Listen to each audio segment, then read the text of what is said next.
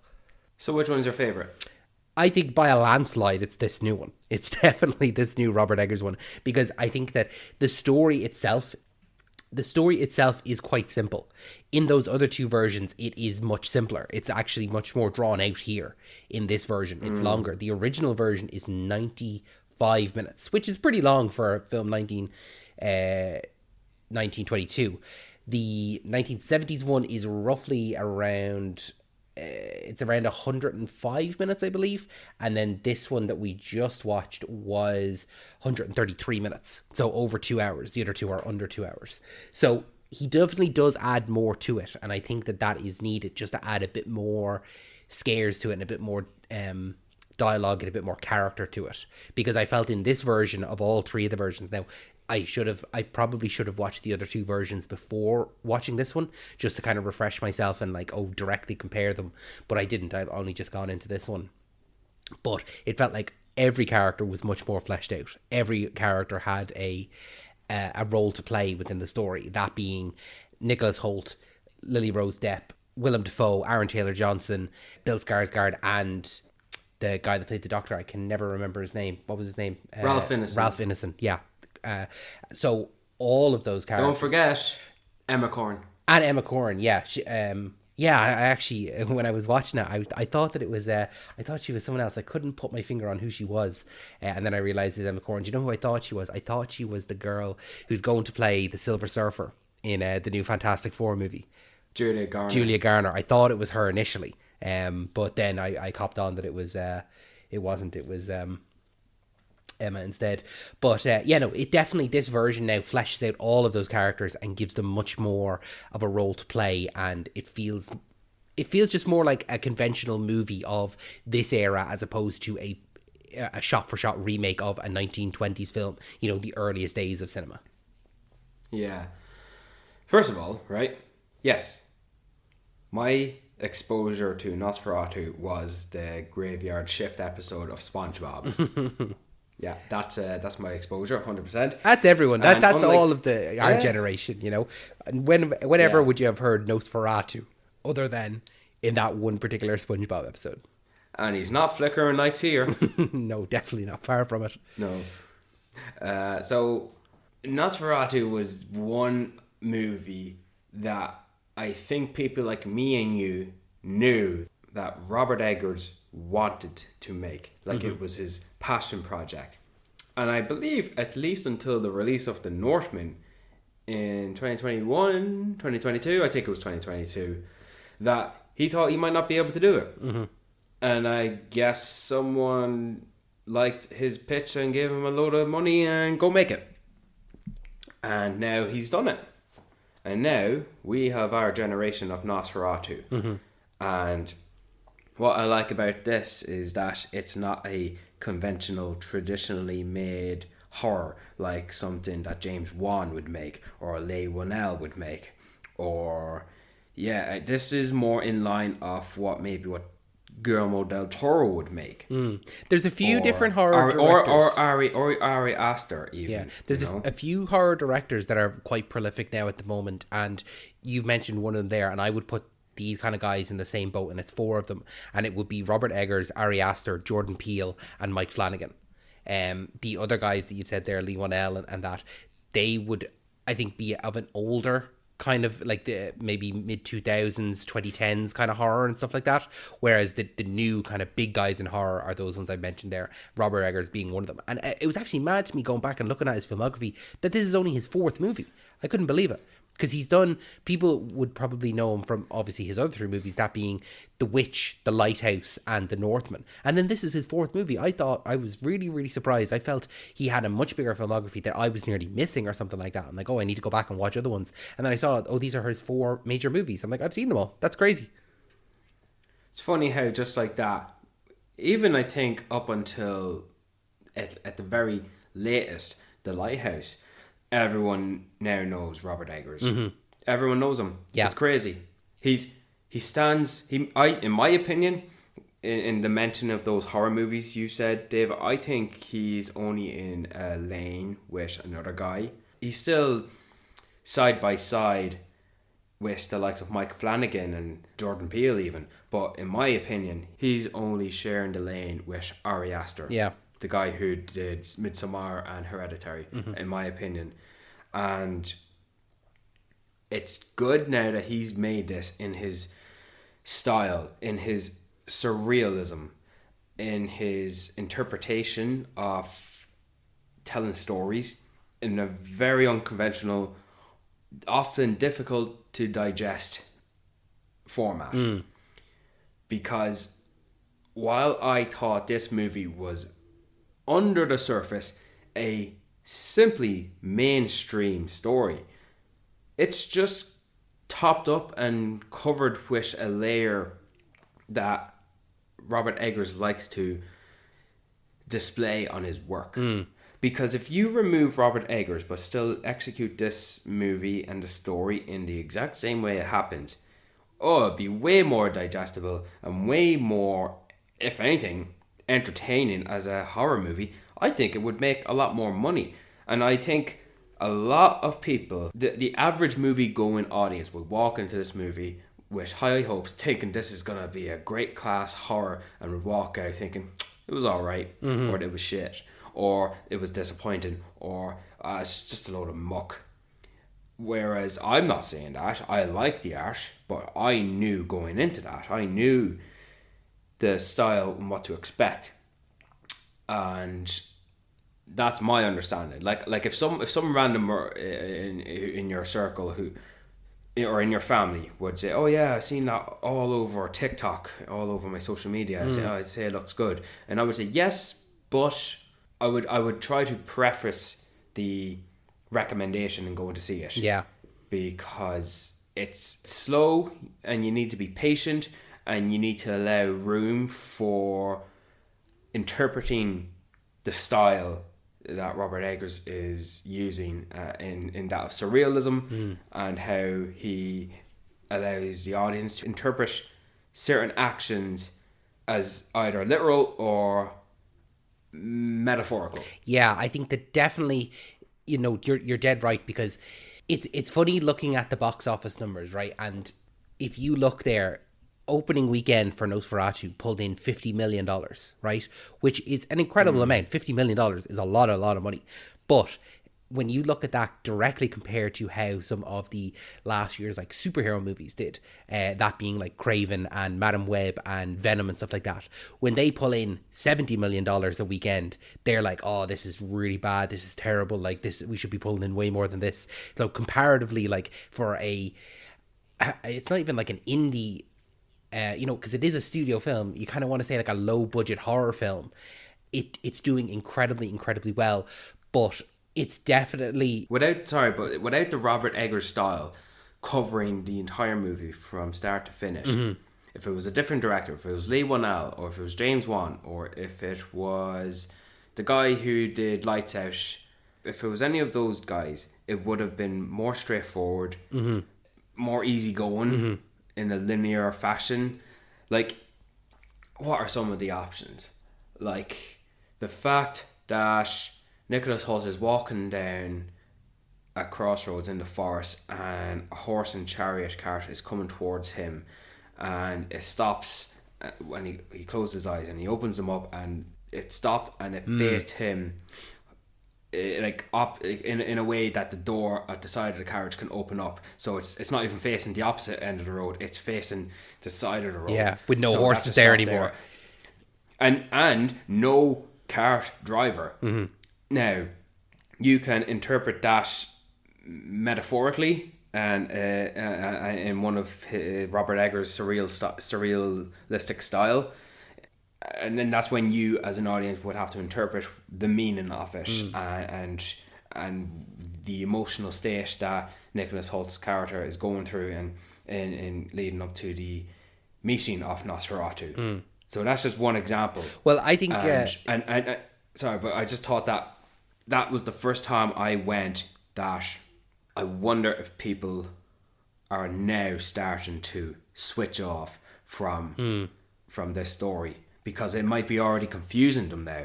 Yeah. And I think even though it's a supernatural story with that of a vampire, it's now introducing supernatural elements that, to a quick reactioner, this doesn't make sense. Yeah.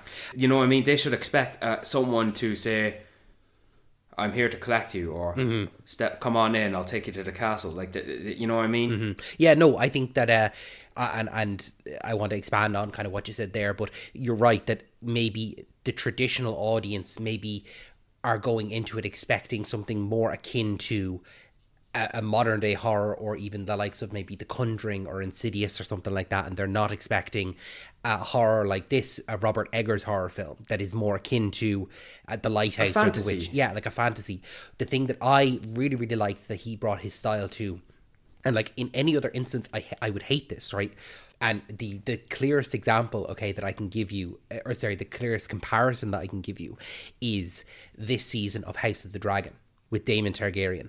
All of his sequences were dream sequences and stuff like that, right? And you weren't sure what was real and what was going on and, you know, what he was interpreting or anything. What I thought was brilliant in this was the fact that everything felt like a dream, but everything was real.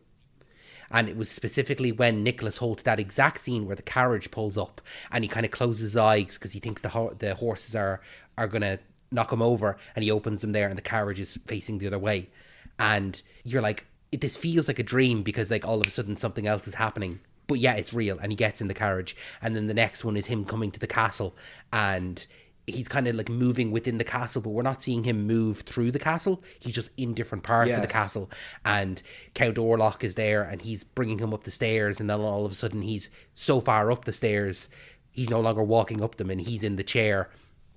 Or later on in that scene where he hurts his hand and he tells him to sit by the fire, and he kind of looks over the fire and then he's sitting there. Like everything just felt kind of wavy and felt like so fluid that it felt like a dream. And there was a statue sitting next to Nicholas Hoult by the fire that looked at Nicholas Hoult. And then when Count Orlok, he was at one side of the table and the camera moves completely on Nicholas Hoult, and as it moves, Count Orlok appears to the other side of his shoulder and says, have a drink.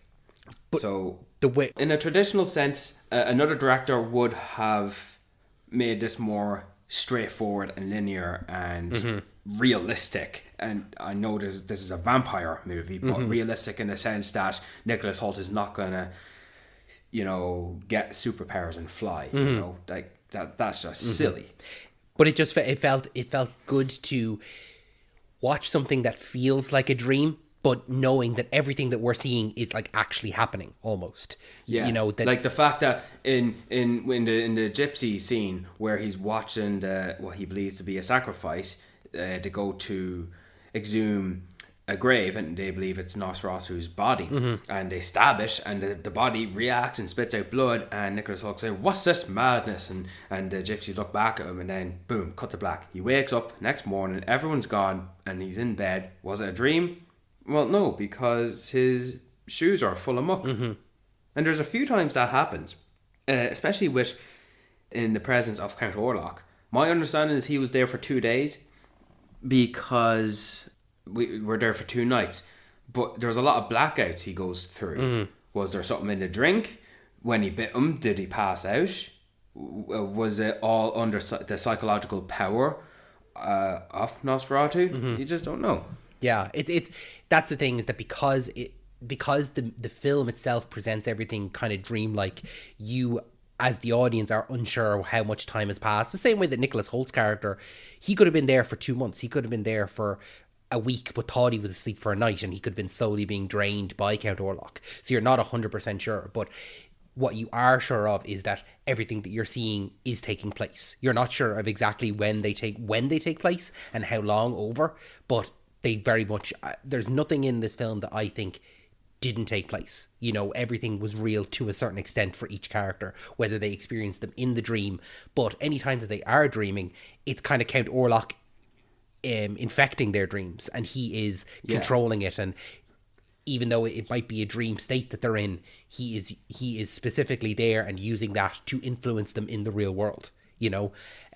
So I just thought it was the first time where kind of dreams and reality being mixed and stuff like that was done well enough, because I'm not a big like dream scenario kind of guy. I don't like the being unsure if these things are happening or not, because I think they can be drawn out and confusing. But I think the way it was presented here, I really, really enjoyed, actually, which is, I think that's what I have to applaud it for most of all, is because he took exactly what I hate most in films and made me like it, so I can't fault him for that. It's absolutely brilliant. And if anything, we see a literal, how can I describe this? We have a literal scene where we see Nosferatu standing in frame in a physical location that's real, reaches out his hand from the window, chants a chant, and as the camera zooms over the city, we see the shadow of Nosferatu's hand towering over the city like a monster invading people's homes, like a black plague, as it went over to people's homes and it covered out lights, and you heard some screams in the city. Like, we saw something physical turn into psychological, metaphorical, even surreal, and that invaded Lily Rose Depp's character, and she was wandering the bedroom, and then all of a sudden, I believe that's when Nosferatu appeared there in person. So obviously that's real.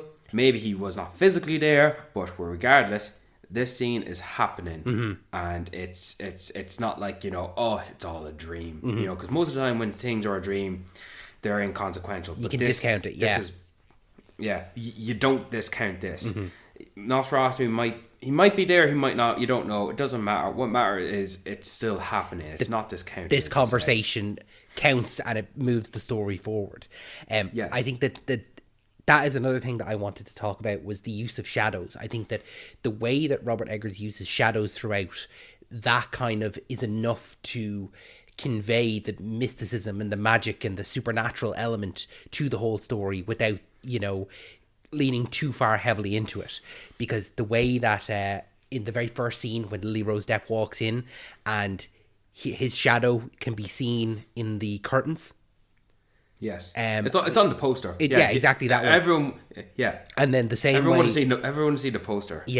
But there's a few other ways as well. I know the ones you're talking about. One where Nicholas Hoult locks the door. Exactly. Hiding in a room, and the hand comes up in the shadow, and that's when he's kind of hypnotized. And that's all you need to see is, like, Count Orlok, even though he's not in the room, his powers are, and his presence is in the room, and he can still control everything that's going on. And then similarly, the one over the whole town, and it ends up in Lily Rose Depp's taking over her in her dream. And then there's another one where he's, I don't know which scene this leads to, but he is, I believe it's towards the very end, where he's entering the house and he's pulled the slip to the lads, and Lily Rose Depp is on her own, and in comes Nosferatu in that classic look where he's hunched over and he's got his hand, his long fingernails with his long fingers creeping out, like that typical, like, if you Count Orlok when he's standing on the stairs in the dark, like, you must have seen that image somewhere, and his hand's sticking out like that, like, if you're listening to this, you probably don't know what I'm talking about. Just picture standing over and you arch your arm out with your shoulder still pressed against your ribs, that typical look. He's like that, and it's a silhouette, and he's able to go from one hallway into the next room and then open a door and enter it. Like, that's the power over it. That is easy to digest as far as Robert Eggers. Similar to The Northman, and I'd say similar to The Witch. But, he definitely put the reins on himself, unlike The Lighthouse. That's a movie. That's a movie I'll never watch again. But it's also a movie I still don't know what happened and what it was about. You're right. I think that he definitely, with this, he very much wanted to remake Nosferatu for a modern audience and put his own spin on it, as opposed to taking the base of what Nosferatu is and changing the story entirely. He had a vision for what it was. So, he didn't go too crazy with it. Yeah, but he made it easy for audiences to digest as far as his style, because if you really think about it, David, this movie starts off with Nicholas Hoult going to meet the villain of the story, and he switches places with him, tries to kill him, but Nicholas Hoult escapes, and Nosferatu is on his journey to seek back while his evilness is already invading the home of our characters that we're rooting for, and we're seeing with Nosferatu's henchman, his loyal servant, is putting things into order, and as he arrives, we have our assembly of men, because this is a men's world after all. The men with the sticks and the torches of wood, and they're trying to kill Nosferatu and stake him and stake his heart and put a plan to rid this evil. So like it's very straightforward. Yeah, it's just probably hard to digest because of Robert Eggers' style. Like the scene where Willem Dafoe, he finally admits that he knew that he was leading the Doctor and Nicholas Hoult to the castle knowing Nosferatu would not be there, and he lights the place on fire to remove the evil, and he goes on shouting this chant. I don't know if it was a poem, I don't know if it was just a monologue, but as of right now I could not tell you what it was, but it was very much like you can interpret it as exactly as he said it, but it's also there's a greater meaning behind it. And if it was someone else that was not Robert Eggers, it would just be very straightforward that we all must make sacrifices, this evil must be rid of, and God will prevail once again in the name of I don't know, whatever, like, you know, and then that classic image where he's holding the can of petrol and the torch and he lights the place on fire, and that classic image is actually one of the first images of Willem Dafoe's character released before any trailers, and I remember you showing me it, and it was described as Willem Dafoe is like a crazed vampire hunter akin to Abraham Van Helsing. Because at the end of the day, this is I think it's rude to call it a rip-off, but it is a rip-off. In the nicest way possible, and that's down to the original Nosferatu tale. Like if you were to go and watch the Bram Stoker's Dracula, the Keanu Reeves version with Gary Oldman, you will see some very, very big similarities to that story, you know, of man coming to Transylvania to sell Dracula the house, and Dracula falling in love with that person's wife, you know, and going to it. So watch that movie, and it's Nosferatu, you know, but it's just told different, you know. One other thing, that movie had that Dracula movie, or that Dracula tale has Van Helsing in it. Yeah, and that is essentially what Willem Dafoe is here. He is an interpretation or a depiction of Van Helsing, which is nice. Yeah, and I would love to see Willem Dafoe as a straight up Van Helsing character, you know, in some other version or some other you know, interpretation of a Dracula story. One other thing then, just before we move on from the style, I'll be honest with you, I forgot about that promotional image of Willem Dafoe. And when the movie started and it was all in black and white, I was like, okay, perfect, yeah, 100%. I hadn't seen any trailers, I had avoided any trailers. So when it switched to colour, I was like, oh, this is a surprise. I genuinely thought we were in for a black and white film. So I was surprised that there was any colour, but I really enjoyed the fact that every nighttime scene essentially became a black and white scene. I can't believe we're still talking about the style. We haven't even really gone into the story or the characters or anything worth complimenting. Yeah, let's talk. I want to talk about specifically, let's go straight into Count Orlok. How did you find the depiction of Count Orlok and Bill Skarsgård's portrayal of him? I'm trying to recall how I felt. So that wide shot of the horse and cart with Nicholas Hoult in it going over to the cliff edge, and in the far distance is Count Orlok's castle. What an image.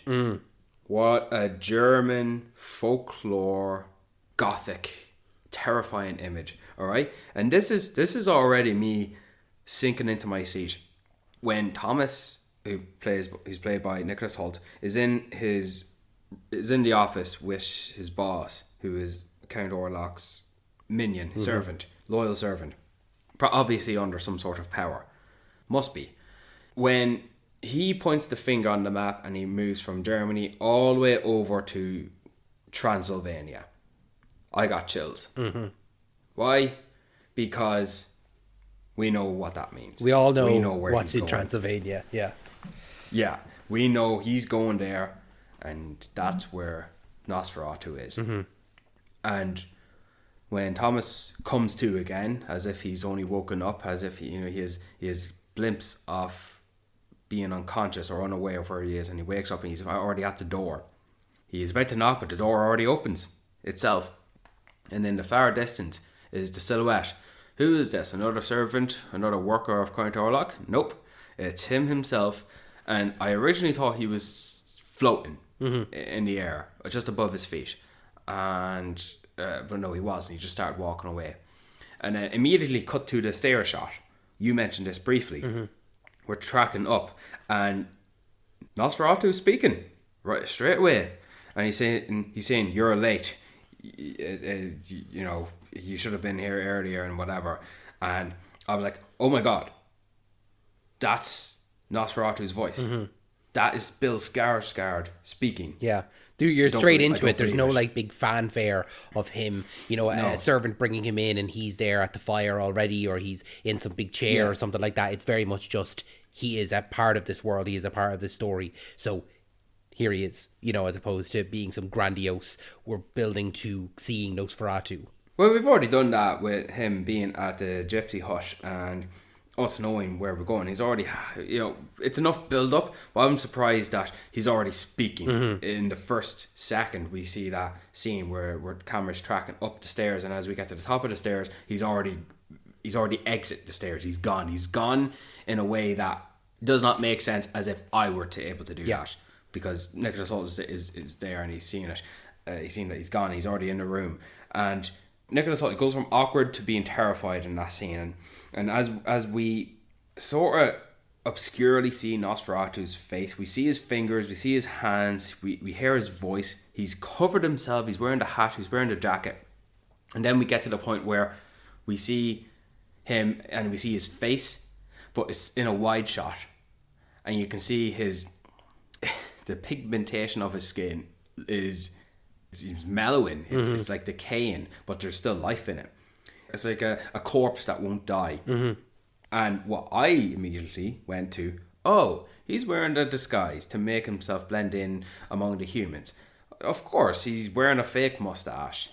Yeah, I was surprised by the mustache. I genuinely, at first, I was like, what is that? I can't quite see. Like, because they were obscuring his face in darkness to begin with. And I was like, is that a mustache? I can't quite tell. And then as it went on, I was like, oh no, that's a mustache. I was not expecting for at any moment a mustache to appear. And it was a big, thick honestly, one. It was off the time.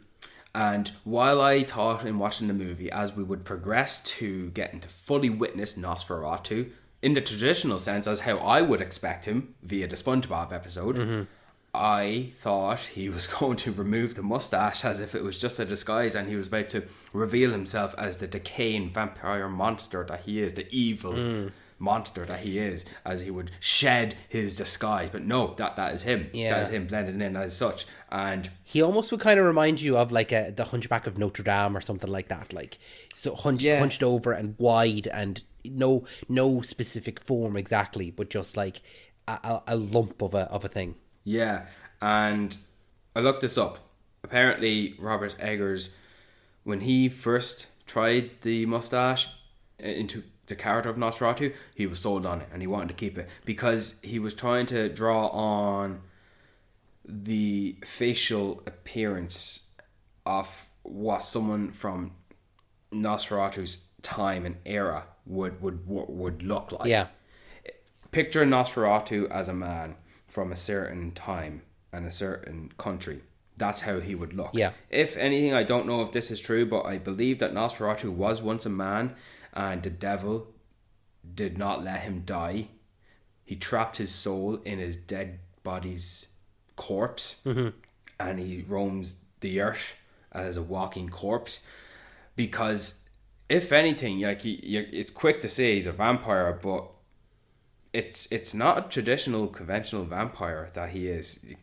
First of all, you don't even see his fangs. He doesn't turn into a bat. And his kryptonite and that of sunlight is definitely different to what we would expect. He's got a lot of the he's got a lot of the tropes, I suppose, of a vampire, in that of sucking blood and sleeps in a coffin and can't be in sunlight. But those things, they're slightly askew, like you said there, of, you know, doesn't turn into a bat, doesn't have the fangs, he doesn't burst into flames when he sees sunlight or anything like that. It's very much, he's kind of steeped in the lore of he has to be back in his coffin by the first crow of a cockerel, you know, and when he's in the coffin, he is actually a corpse. He appears to be a corpse. Yeah. When he sleeps, he's a dead body. Yeah. And I thought that was very, very, very interesting. he's more like he's more like a living leech as opposed to a vampire or something like that, you know, like. Yeah, like it's a great interpretation. I loved it, and it stands out unique on its own to the point where it's toe and toe to Dracula. Like I am actually going. I'm going from not even identifying Nosferatu as Dracula anymore. He's his own thing. Yeah, no, definitely. Now, in relation to Bill Skarsgård playing him, I am commending the marketing team to shadowing Nosferatu and not revealing him. Yeah. Only allowing bits and pieces of what he looks like to you know, like, keep him in shadows, keep his height, keep it obscuring him. It looked like I even thought he was wearing fake hair for a while, but even the hair is real. And from the voice to the prosthetics to the acting, I did not see Bill Skarsgård. No, never. I tried really hard to hear him out, and I think maybe once I thought, oh, could I hear Bill Skarsgård in there? Because if Bill Skarsgård's capable of delivering the voice of Pennywise to his natural voice, whether he's acting or not, maybe I could hear something, but it was a blink and you miss it type of moment. And the only other time I thought I could see Bill Skarsgård is when there's daylight on him. Yeah. When there's no shadows and no darkness in him. He's definitely, you have to commend him for his commitment to just giving a performance under prosthetics. Yeah. You know, because not only is he Nosferatu and but like he's also Pennywise, and Pennywise is so deeply under those prosthetics. I'm almost certain as well he was in the Eternals movie. He was in the Eternals movie as the Kroll. I think it was, do you remember, like, the kind of one alien bad guy? And he gave the performance for that. Like, so he's not averse to actually giving a performance where he is completely hidden, you know? So you have to commend him on that. But I think just one thing about his performance as well that I really wanted to highlight was, like you were saying there about how he is a corpse. I think that the laboured breathing that he had throughout the film, you know, where he was like, it was like a wheeze in, and it was like he was like, and then as it was coming out, it was like, do you know, like it was a chore for him to still be alive. And I felt that throughout the whole film. And then as well as that, there's one scene particularly where he felt like such a leech. He felt like it doesn't feel like a vampire has gotten, you know, a hold of its victim or anything like that. It's very much just something trying to stay alive, and it needs to suck the blood. And that was when he got a hold of Nicholas Hoult after he had hypnotized him. And there's just this one shot of Nicholas Hoult on the ground and Count Orlok over his body, and he's bitten into his chest, and he's just like sucking the blood out of him. And it's just a wide shot of that scene of him just like suckling the blood out of him. And I was like, oh, this is just but he's not just doing that. He's not just sucking the blood. He's literally moving his hips as he inhales the blood, because doing it while remaining still, like he's shifting them, ain't gonna do it. Yeah, he has to. He needs to. He needs to work his whole body. Yeah, and inhale the whole thing. You know, it's like it's the opposite of exhuming the body, or it's the opposite of an autopsy. Essentially, it's the reverse on that, because he has to do everything he physically can to suck the blood. It's like how he's working his body. You know, the way you don't have to think about breathing, or you don't have to think about having your heart beating. It's almost like he had to physically breathe every single moment.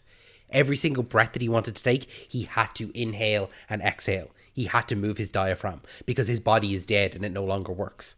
Exactly, because that's how according to Robert Eggers, that's how he sees a corpse would breed and consume like stuff. And that's another thing as well, in that of Nosferatu not being a conventional, traditional vampire. He bites people, and if they survive, they do not turn into a vampire. Well, a vampire, as far as I'm aware now, had to suck you completely dry, and then you had to feed on their blood. It wasn't as simple as just being bitten by a vampire. You have to drink their blood. Oh, come on now. Do we really need to think that hard into the lore of a vampire? As far as the traditional thinking goes, if you are bit by a vampire, you turn into a vampire. That is about it. I don't know, man. I think some additional. I think you're not as well. No. You're not as well versed on vampire lore. As far as I'm aware, if you're bit by a vampire, you would die, or they would let you live by then drinking their blood, and then you become a vampire. That's too much work. No. No. And so, in terms of who did the best performance here, who was the best actor, who arrived to work, I want to say it was Bill Skarsgård. And maybe I'll cheat and say he's in a league of his own because he's being complimented by the responsibility and the weight of his shoulders in performing the title character. Mm-hmm.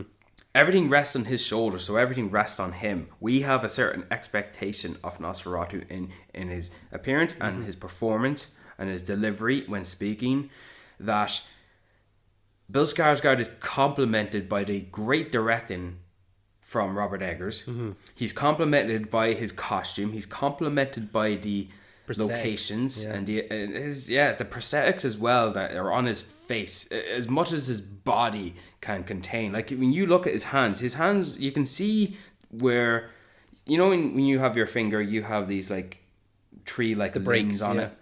Yes, so they put a fourth break on Bill Skarsgård because you can see where the fourth break is, and then that's where his fingernails are. So he's carrying all that on him.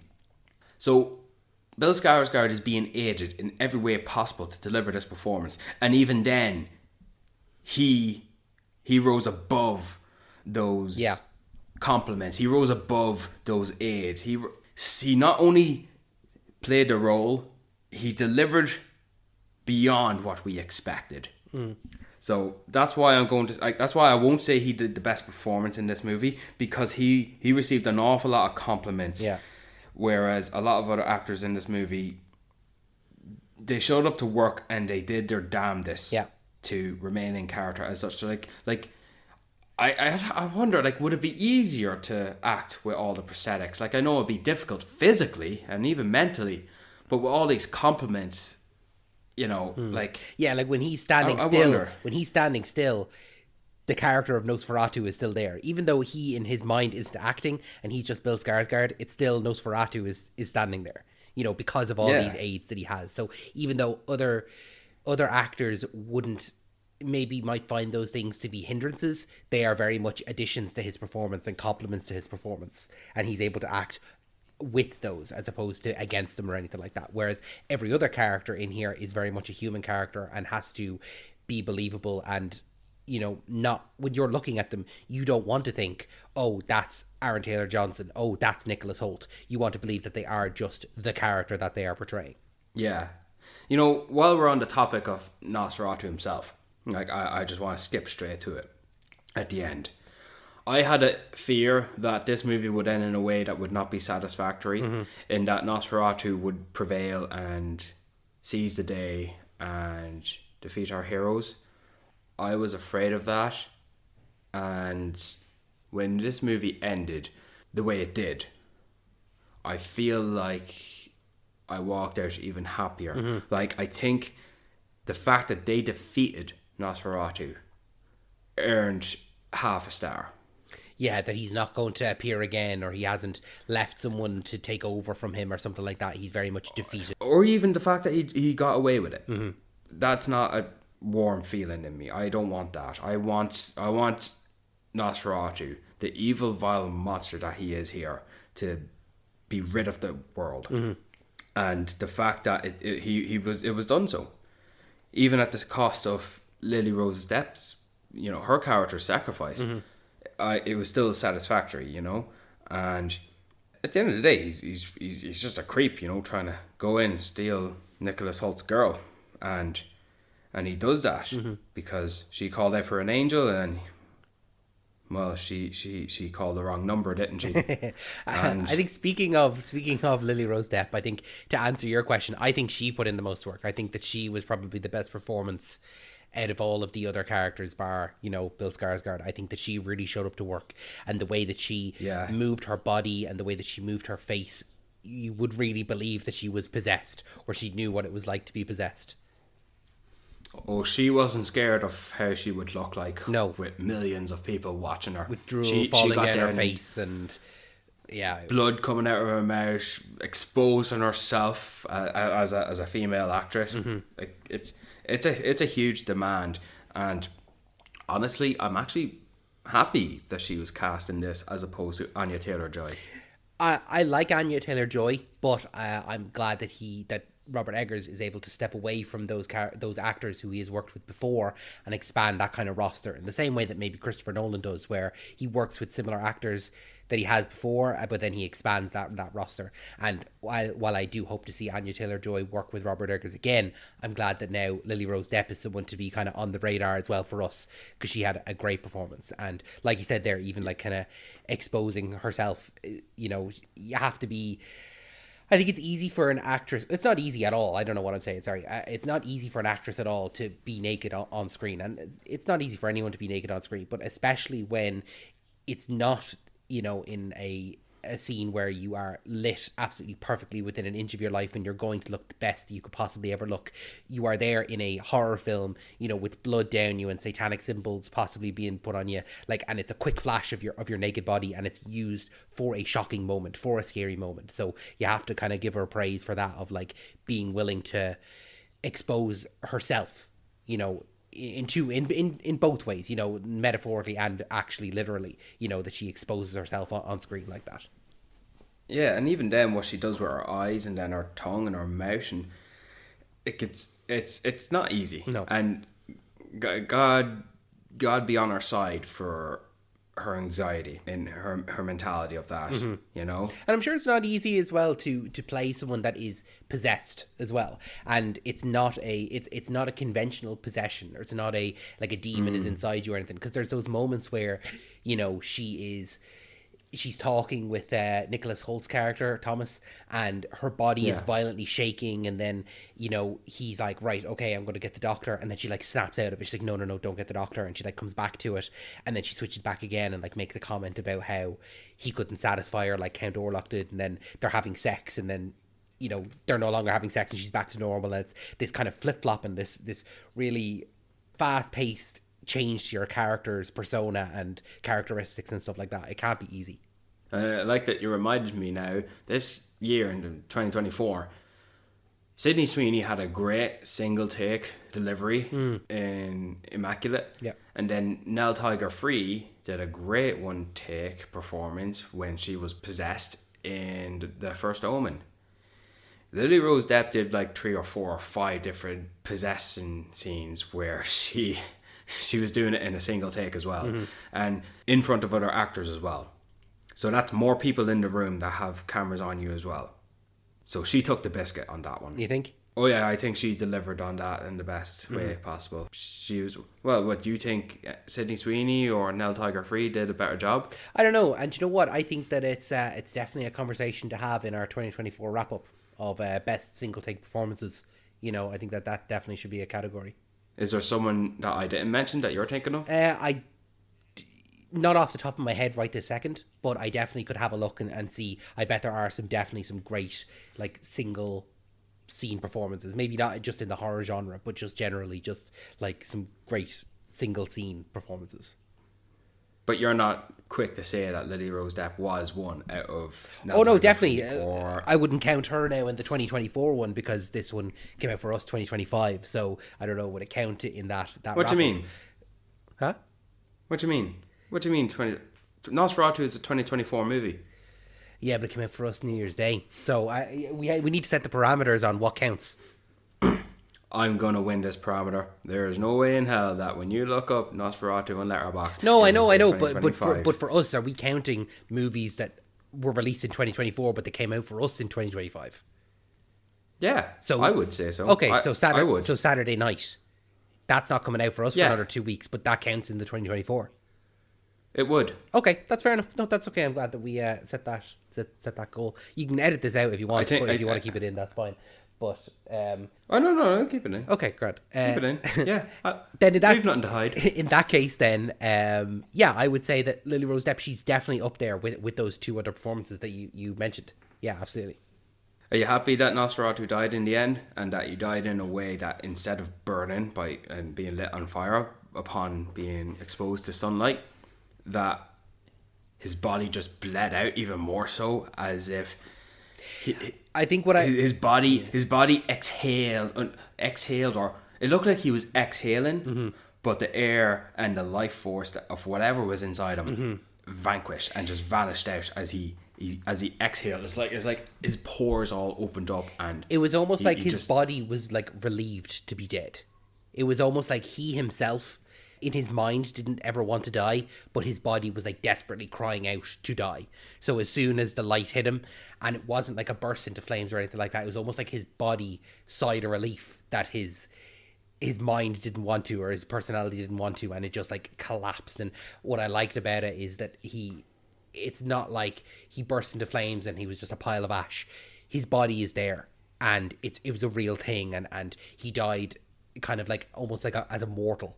You know, it's still there, and it's a something that they can reach out and touch, and a body that they have to now deal with. You know, it's like this thing happened to us. It's not just like, oh, it's airy-fairy and it's gone. We now have to deal with this body. This was a real event that took place for us. So I liked that it was kind of nearly that grounded aspect to it. Yeah, I've only seen it once, and I feel like I've seen something I shouldn't have. You know? Yeah. Like I don't know how to describe it, because I've never seen anything like it before.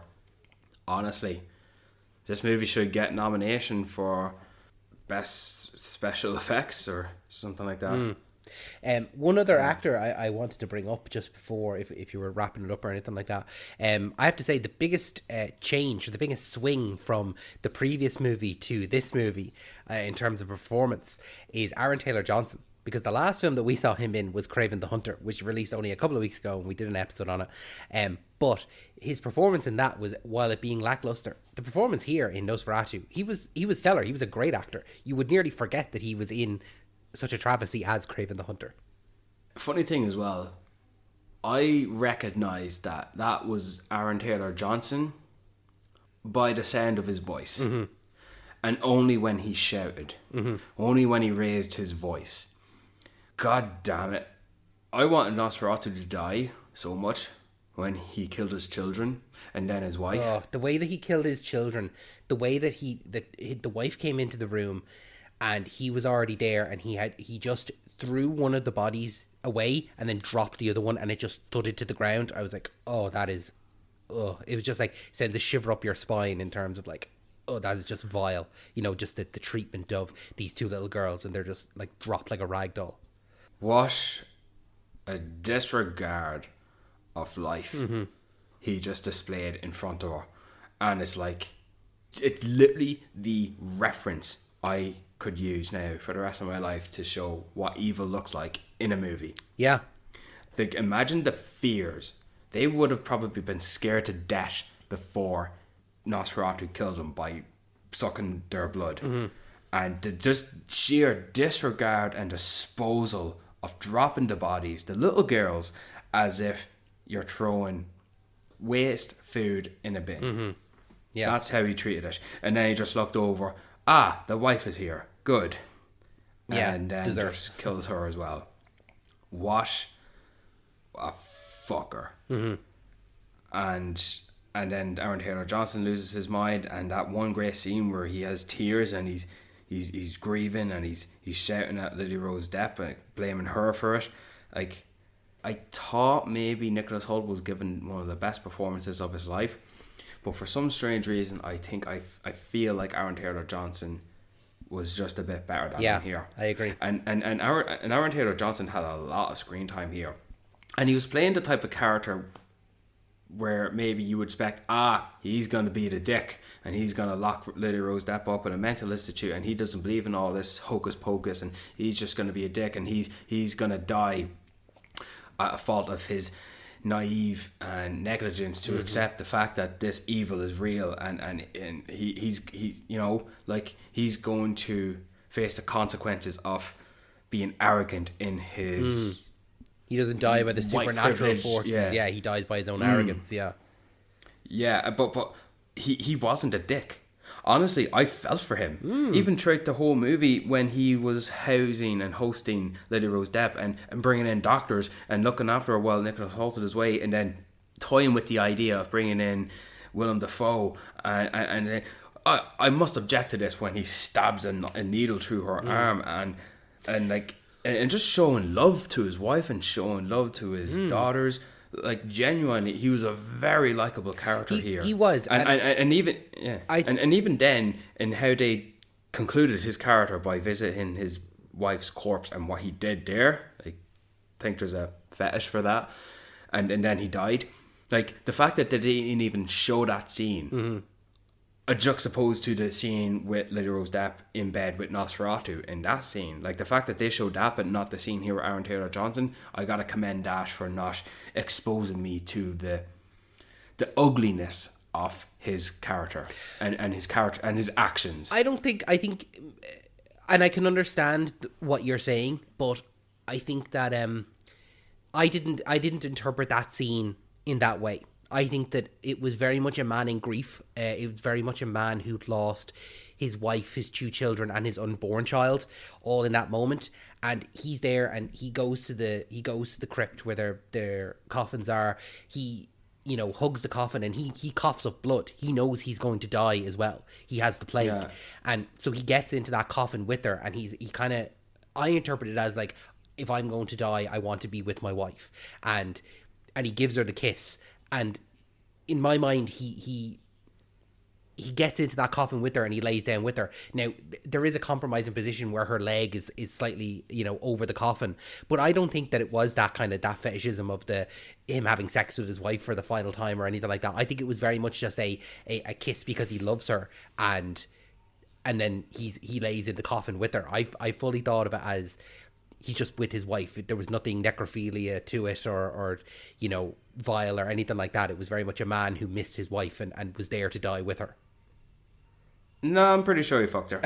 But we can interpret it in 2 different ways, absolutely. But yeah, well, I'm not saying he was, did you call it necrophilia? I'm not saying he has that. I'm not saying he would do that. I'm not saying that's a thing. I'm not saying that's something that character would do. It's because he's sick, he's grieving, he's dying, all the above. He's very emotional, it's very stressful. You know, he even said taking up his father's shipyard was very stressful. But I fully interpreted that he did exactly what was presented to me, and then he died. And I appreciated that we did not see any action of that. We saw the end result and he was dead, and great, I'm happy with that. He's at peace. I even like the scene when Nosferatu's ship crashed into the docks, and the men went straight to him because he's the shipyard. He's the owner of you know, that's his business, that's his company. I appreciate that. You know what that feels like, as you coined in something that I would like to bring up in our podcast from time to time. It feels lived in, doesn't it? Yeah, and I something as well that you said, like, he did care for Lily Rose Depp, and I think that he is a well-rounded character in that he's not just putting up with her or anything like that. Like, because for a majority of the film, they think that Thomas is dead, you know, but he is still actively, like, trying to take care of her, and he is, you know, he's not just going to the doctor and then the doctor is going to get Willem Dafoe. They're both going. He's going with them, and he is meeting Willem Dafoe with the doctor for the first time, and then they take him to go see Lily Rose Depp. Like, he's an active role within this whole film and this whole arc with her. And the scene where he lashes out at her as well, like, it's not anything other than an immense amount of grief that he has, and it's misplaced, and he takes it out on her. But, you know, the next scene, he's in the carriage with them, you know, and he realizes, oh, this isn't her fault or anything like that. There are bigger forces at play here. So I think he's a well-rounded character, and he could have very easily been in any other film a very dislikable character and one note or anything like that. But I think that, you know, for me, it would definitely go, you know, in terms of best performances here, it is Bill Skarsgård, followed by Lily Rose Depp, followed by Aaron Taylor Johnson. Yeah, most likely in that order. what did you think of Nicholas Hoult? Anything stand out here, knowing that he's now Lex Luthor? I think that his performance, unfortunately, was the weakest, and I don't mean that as he gave a weak performance. I just think that he was the least interesting of a performance that he gave. I just I didn't care as much about him. I'm going to tell you now. I fully believed that he was going to die at the castle, and that was his character concluded, and that would allow more screen time for the likes of Willem Dafoe and Aaron Taylor-Johnson.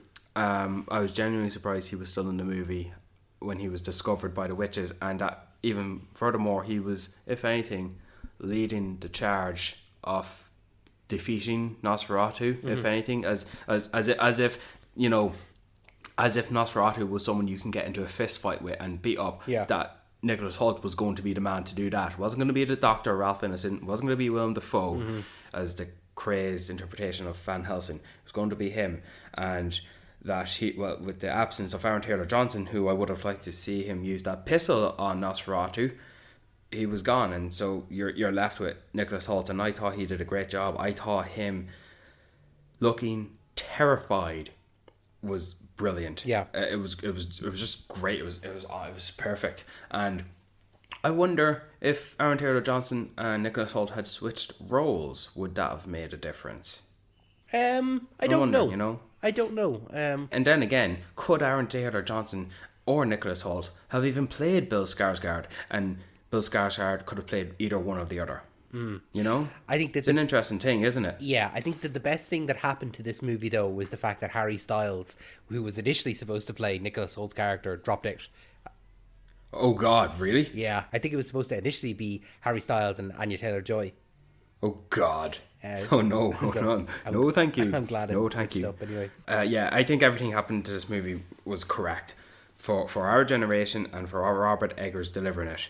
And I even like seeing Ralph Ineson here. I believe he was the father in The Witch in his first movie, that he's still keeping him around. Like, even though it feels very obvious that with Robert Eggers doing his first movie, he has a decent cast of actors, actually a phenomenous, talented cast of actors, but with the rise of his popularity and his demand and his capability of casting even more well-rounded, more famous actors, that if he were to go back to bring in those actors that he did in his first movie who are not well known, but he knows that they're great, that they fall into the trap of playing more supporting roles or even minor characters. Because, you know, that's the thing, isn't it? Like, he plays the Doctor here, Ralph Ineson, but he's kept around, and he's there till the end. But he was one of the main characters in The Witch, and now he's not like that anymore. What's another option of deciding it? It's almost a reverse in a way with Nolan and Cillian Murphy. I knew you were going to say that. I was literally thinking the exact same thing. Yeah, it's a reverse of that. Yeah. But it's nice that he's kept him there. And now we're going to see him in Fantastic Four First Steps as Galactus, which, bring it on. Yeah. Honestly. And what to make of Willem Dafoe? Willem Dafoe, he gives a great performance every time, and I think he fits this aesthetic and any world that Robert Eggers creates, I feel like Willem Dafoe will always fit into. He just fits. They feel like a pair that will always work well together.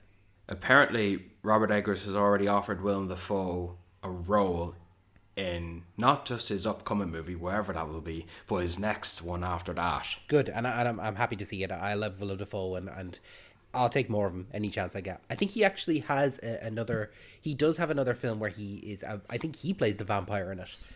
I'm not sure the exact name of it, but I'm going to look it up here now. Do you have anything else to say on Nosferatu, or do you have a recommendation for anyone?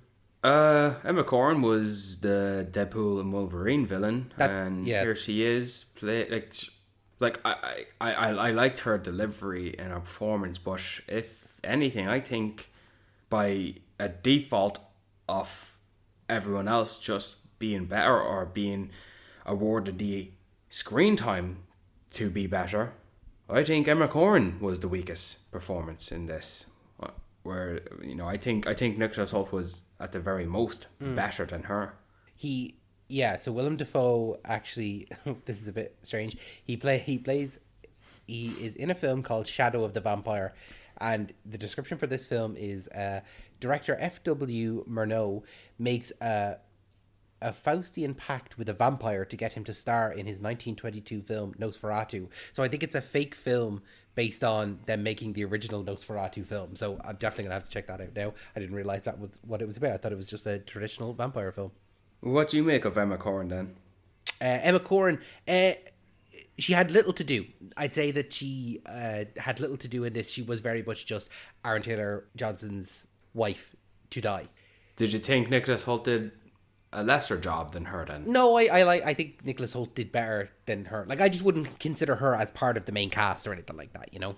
She's fifth in the credits, I think, and Bill Skarsgård's first. So, I think I'm just trying to catch you out after you were trying to catch me out, and then it got shot fired back in your face when you accused me of not removing Predator Badlands from You're really our trying to get me. undated list, and then all of a sudden you realise, oh no, that's the untitled animated Predator movie, and you mistook that for Predator Badlands. Listen, and you we all make said, mistakes. Nobody's perfect. Yep. And I let you off easy on that one, but then I listened back to the episode. Like, you know what? I'm going to dig into David here a little. Have you got a recommendation before we let these people go? Yeah, I do. Do you? Yeah, I do. Who wants to go first? You go first. All right. I think folks should pop on Netflix or Paramount Plus or wherever they can, even if they have a box set, and watch the episode SpongeBob Graveyard Shift. Yeah, I think that's the episode. The one where Nosferatu appears at the end. Yeah, go watch that episode. Honestly, I think it's one of the best, if not the best episode of SpongeBob. It's a great watch for Halloween, but then again, it's a great watch if you want to watch something spooky but not scary. Yeah. I'm going to recommend a film I haven't seen. It's a film that you definitely have seen, so maybe you can speak to it a little bit. And it's called, and it actually directly relates to Nosferatu, it's called The Last Voyage of the Demeter, which is basically the story that takes place within this film when they go on the ship. Because Nosferatu obviously has to move from Transylvania to Germany and takes place on the ship. But this film is kind of the story of Dracula on a ship, pretty much, or Nosferatu on a ship. And you think it's a piece of shit. I actually forgot to bring this up, and I'm glad you mentioned that, because I would have forgotten it and I would have been Kicking yourself. I would have been kicking myself.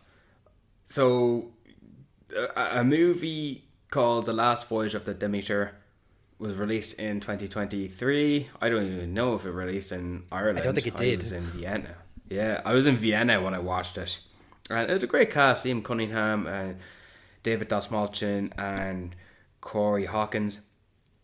It is literally, the movie is all about that 1 to 2 to 3 scenes in this movie of Nosferatu, in which the ship transferring the coffin of Nosferatu from Transylvania to, yes, Germany, but I think it might have been London, England, in the Demeter, because in Demeter he is Dracula, whereas in Nosferatu he is Nosferatu, Count Orlok.